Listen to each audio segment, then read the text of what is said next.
আপনাকে না বললাম এত মানে করবেন না। ব্রাহ্মণবাড়িয়ার কসবা উপজেলায় কলেজ শাখা ছাত্রদলের এক নেতাকে ঘিরে জেন্ডার পরিচয় সংক্রান্ত বিতর্ক নতুন মোড় নিয়েছে। বহিষ্কারের পরও সামাজিক যোগাযোগ মাধ্যমে এ নিয়ে আলোচনা সমালোচনা থামেনি।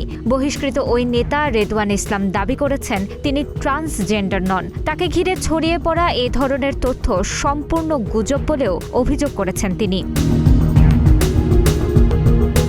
6 এপ্রিল সোমবার সন্ধ্যায় গণমাধ্যমে পাঠানো এক ভিডিও বার্তায় রেদওয়ান বলেন, আমি ছেলে, আমাকে ট্রান্সজেন্ডার বলে যে অপবাদ দেওয়া হচ্ছে তা সম্পূর্ণ মিথ্যা। এতে আমার ও আমার পরিবারের সম্মান ক্ষুণ্ণ হয়েছে। আমি এর তীব্র প্রতিবাদ জানাচ্ছি।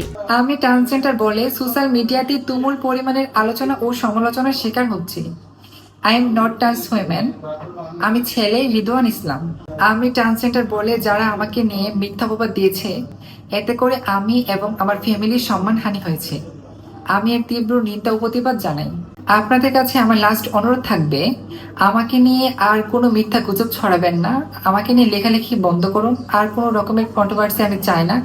আমাকে আমার মতো করে বাঁচতে দেন, কাজ করতে দেন। তিনি আরও বলেন, ইচ্ছাকৃতভাবে কোনো তথ্য গোপন করেনি এবং তাকে নিয়ে সামাজিক যোগাযোগ মাধ্যমে বিভ্রান্তিকর তথ্য ছড়ানো হচ্ছে। এ ধরনের গুজব না ছড়ানোর জন্য সবার প্রতি আহ্বান জানান তিনি। জানা গেছে, সম্প্রতি কসবার সৈয়দাবাদ আদর্শ মহাবিদ্যালয় শাখা ছাত্রদলের 51 সদস্যদের পূর্ণাঙ্গ কমিটি ঘোষণা করা হয়। এতে সাংস্কৃতিক বিষয়ক সম্পাদক পদে রেদওয়ান ইসলামকে রাখা হয়েছিল। তবে কমিটি ঘোষণার পর তার জেন্ডার পরিচয় নিয়ে বিতর্ক তৈরি হলে সামাজিক মাধ্যমে ব্যাপক প্রতিক্রিয়া দেখা দেয়।